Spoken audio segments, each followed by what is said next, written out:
ஒரு plastic cup எடுத்துக்கோங்க. அதில் மேலே இருக்கிறத வெட்டி எடுத்துக்கோங்க. அதில் நீல கலர் பெயிண்ட் அடிச்சுட்டு 2 சைடும் கம் ஒட்டிக்கோங்க வெட்டினதில். அதுக்கப்புறம் ஒரு கார்ட்போர்ட் எடுத்துக்கோங்க. அதுக்கு மேலே இருக்கிறத வெட்டிட்டு சைடில் இருக்கிறத வெட்டிட்டு மீதி இருக்கிறதெல்லாம் கொஞ்சம் இந்த க்ளூ எடுத்து ஒட்டிக்கோங்க.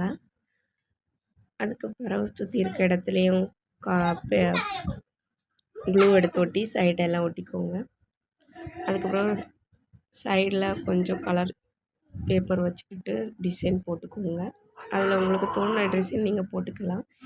அதுக்கப்புறம் ஒரு லெட் பென்னு கலர் ஸ்கெட்சை வச்சு அதில் 2 சைட்லேயும் வச்சு ரவுண்ட் பண்ணி அதில் சைடில் ஒட்டிக்கோங்க. அதுக்கப்புறம் முக்கோணம் ஷேப்பில் டிசைன் போட்டு கலர் பேப்பர் வச்சு சைடில் வச்சுக்கோங்க. அடுத்து நீங்கள் செஞ்ச பக்கெட் மாதிரிப்பட்ட டிசைனை வச்சுக்கோங்க. ஹாப்பி ஹோலி! பிள்ளைங்கள் கூட விளையாடுங்க.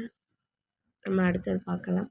அடுத்த மாத்திரை சாப்பிட்டு போன மிச்சம் வச்சுட்டு அந்த தாள் இருக்கும்ல, அதில் நீங்கள் ரவுண்டாக இருக்கிறத மட்டும் வெட்டி எடுத்துக்கோங்க. அதில் கொஞ்சம் கலர் பெயிண்ட் அடிச்சுக்கிட்டு அடுத்தது அதில் இந்த பேப்பரை எடுத்து சுற்றி அதில் பச்சை கலர் பெயிண்ட் அடிங்க. அதில் ஒரு கார்ட்போர்டில் பெயிண்ட் அடித்து அதில் பச்சை கலரில் ஒட்டிக்கோங்க. அதில் அந்த நீங்கள் வெட்டி வச்சுருக்க கலரை ரவுண்டாக ஒட்டி வச்சுக்கோங்க. அதை ஒரு ஃப்ளவர் மாதிரி நீங்கள் பண்ணி வச்சுக்கோங்க. உங்களுக்கு பிடிச்ச கலரில் நீங்கள் பண்ணிக்கலாம். நான் ஆரஞ்சு, மஞ்சள், வெள்ளை அப்படி அந்த கலரில் பண்ணி ஒரு பெயிண்ட் மாதிரி அழகான ஃப்ளவர் மாதிரி பண்ணி வச்சுருக்கேன். அதுக்கப்புறம் திரும்ப அந்த லீஃப் மாதிரி செஞ்சதுக்கும் வெட்டி எடுத்துக்கோங்க. அதுக்கப்புறம் லீஃப் மாதிரி ஒட்டி எடுத்துகிட்டு அதுக்கப்புறம் பார்க்க ரொம்ப சூப்பராக இருக்கும். அது ஒரு ஃப்ளவர் மாதிரியே இருக்கும். அடுத்தது ஒரு கப் எடுத்துக்கோங்க. அது ஒரு முயல் ஓடுற மாதிரி டிசைன் பண்ணிக்கோங்க. அதில் உங்களுக்கு முயல் மாதிரி அந்த வரதுக்காண்டி 2 பெயிண்ட்டு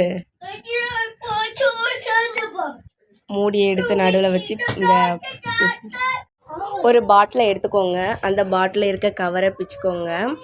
அதுக்கப்புறம் ஒரு மார்க்கரை எடுத்து அந்த பாட்டிலில் 2 சைடும் ஒரு கோடு போட்டுக்கிட்டு அதுக்கப்புறம் ஒரு கத்தியை வச்சு 2 சைடும் கட் பண்ணிவிட்டு நடுவில் இருக்கிறத மட்டும் கட் பண்ணாதுங்க. அப்புறம் அந்த பாட்டிலை 2ஆக வளைச்சிக்கோங்க.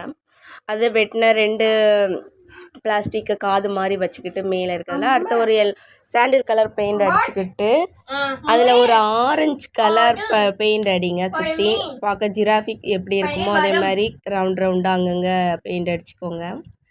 அதுக்கப்புறம் ஒரு பிளாக் கலர் பெயிண்ட் எடுத்து அந்த பாட்டிலோட ஃப்ரண்ட் சைடு அந்த மூடி உள்ள சைடில் கண் வரைஞ்சிக்கோங்க. அதுக்கப்புறம் அந்த டப்பாயில் லாஸ்ட் சைடில் கொஞ்சம் கல் போட்டு கொஞ்சம் பிளாஸ்டிக் தாள் மாதிரி போட்டு வச்சுக்கோங்க. இலை போட்டு இதோ உங்களுக்கு ஒரு பாட்டிலை எடுத்துக்கோங்க. அதை கீழே இருக்கிற சைடை வெட்டிக்கோங்க. அதை ஒரு சைடில் இருக்கிறதுல கொஞ்சமாக வெட்டி ஒரு ஃப்ளவர் மாதிரி எடுத்துக்கோங்க. அப்படி அதை வெட்டி எடுத்த பிறகு நடுவில் நீல கலர் பெயிண்ட் வச்சு அடிச்சுக்கோங்க. அதே மாதிரி நிறைய பிளாஸ்டிக்கை வெட்டி எடுத்து பாட்டில் கடைசியில் உங்களுக்கு பிடிச்ச கலரில் அடிச்சுக்கோங்க. அடுத்து ஒரு கம்பி எடுத்து அதில் க்ரீன் கலரில் இருக்க தாளை சுற்றி ஒட்டிக்கிட்டு அந்த பாட்டிலில் வச்சு ஒட்டி எடுத்துக்கோங்க. அதில் கொஞ்சம் க்ரீன் கலர் எடுத்து நிறைய ஃப்ளவர் அதே மாதிரி செஞ்சு கம்பி வச்சு சுற்றி டேப் வச்சு சுற்றிக்கிட்டு பார்க்க ஃப்ளவர் மாதிரியே இருக்குது. அதுக்கப்புறம் உங்களுக்கு ஒரு தட்டில் அதை நடுவில் வச்சு ஃப்ளவர் மாதிரி ஒரு கர்ச்சீஃபை எடுத்துக்கோங்க. அதை 2 சைட்லேருந்தும் ரவுண்டாக சுற்றிக்கோங்க. அதுக்கப்புறம் அதை மடித்து வச்சுக்கோங்க. அதில் ஒரு ரப்பர் பேண்ட் போட்டுக்கிட்டு அதுக்கு மேலே இருக்கிறதுலேயே 2 ரப்பர் பேண்ட் போட்டுவிடுங்க. அடுத்த ஒரு ரிப்பன் எடுத்து கட்டிக்கோங்க. இது உங்கள்